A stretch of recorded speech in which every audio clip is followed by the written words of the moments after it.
فاعوذ باللہ السمیع العلیم من الشیطان الرجیم من حمدہ ونفخہ ونفثہ فإن تابوا اگر وہ توبہ کر لیں، یعنی کافر اگر توبہ کر لے، کفر سے اسلام کی طرف پلٹ آئے، اسلام اور ایمان کی طرف، وَأَقَامُوا الصَّلَاةَ اور نماز قائم کریں، وَآتَوُا الزَّکَاةَ اور زکوٰۃ ادا کریں، فَخَلُّوا سَبِیلَهُمْ تو ان کا راستہ چھوڑ دیں۔ اس سے پہلے جو کتاب بیان ہو رہی ہے وہ ایمان کے حوالے سے ہے۔ اس باب کا ایمان کے ساتھ تعلق کہ کفر سے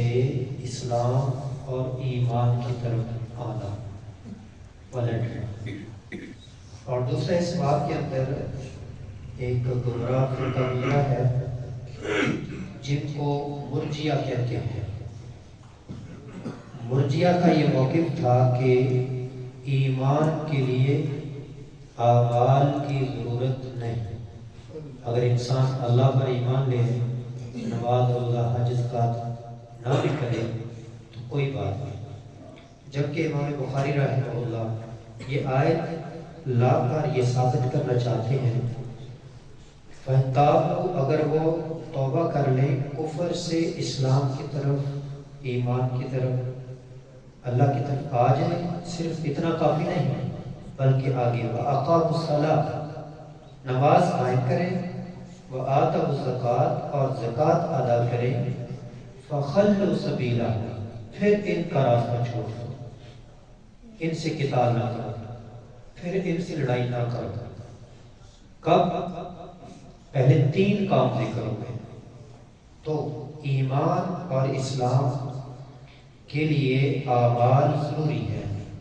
اعمال کو خارج کر دینا یہ کتاب و سنت کے خلاف نظریہ ہے۔ اس کے بعد امام بخاری رحمہ اللہ حدیث لے کر آئے ہیں، کہتے ہیں ہمیں بیان کیا عبداللہ بن محمد المسندی نے، وہ کہتے ہیں بیان کیا برو الحرمی بن عمارہ نے، وہ کہتے ہیں بیان کیا شعبہ نے، وہ واقف بن محمد سے روایت کرتے ہیں، وہ کہتے ہیں میں نے اپنے باپ سے سنا، وہ بیان کرتے ہیں ابن عمر سے کہ بے شک رسول اللہ صلی اللہ علیہ وسلم نے فرمایا اور پھر تو مجھے حکم دیا گیا ہے ان اقاتل الناس کہ لوگوں سے قتال کروں، اور پھر تو جب نبی صلی اللہ علیہ وسلم کہیں کہ مجھے حکم دیا گیا، اب پیغمبر کو حکم اللہ ہی دیتے ہیں، یعنی اللہ نے حکم دیا ہے کہ میں لوگوں سے قتال کروں، حتی یشہدوا یہاں تک کہ وہ گواہی دے دیں اللہ الہ الا اللہ وان محمد رسول اللہ، توحید اور رسالت کی گواہی دے دیں کہ اللہ کے علاوہ کوئی معبود برحق نہیں اور محمد صلی اللہ علیہ وسلم اس کے رسول ہیں، وَيُقِيمُوا الصَّلَاةَ اور نماز قائم کریں، وَيُؤْتُوا الزَّکَاةَ اور زکوٰۃ ادا کریں۔ 3 کام آیت کے اندر بھی گویا کہ 3 کام تھے۔ پہلا تھا تابو، یعنی اللہ کی طرف پلٹ آئے، اللہ کا اقرار، اللہ پہ ایمان، وَأَقَامُوا الصَّلَاةَ وَآتَوُا الزَّکَاةَ، حدیث کے اندر بھی 3 کام۔ فَإِن فَعَلُوا ذَلِكَ اگر وہ یہ کام کر لیں، عَصَمُوا مِنِّي انہوں نے بچا لیے مجھ سے، دِمَاءَهُمْ اپنے خون، وَأَمْوَالَهُمْ اور اپنے مال، إِلَّا بِحَقِّ الْإِسْلَامِ یعنی ان کو قتل نہیں کیا جائے گا، ان کا خون نہیں بہایا جائے گا اور ان کے مال کو ضبط نہیں کیا جائے گا اگر لوگ یہ کافر 3 کام کر لیں۔ إِلَّا بِحَقِّ الْإِسْلَامِ مگر اسلام کے حق کے ساتھ، جہاں اسلام کا فیصلہ ہو، قرآن اور حدیث میں آ جائے کہ کوئی یہ کام کرے اس کی یہ سزا، جیسے قصاص ہے، قتل کے بدلے قتل ہے، مرتد بھی ہو جائے اس کو قتل کیا جائے،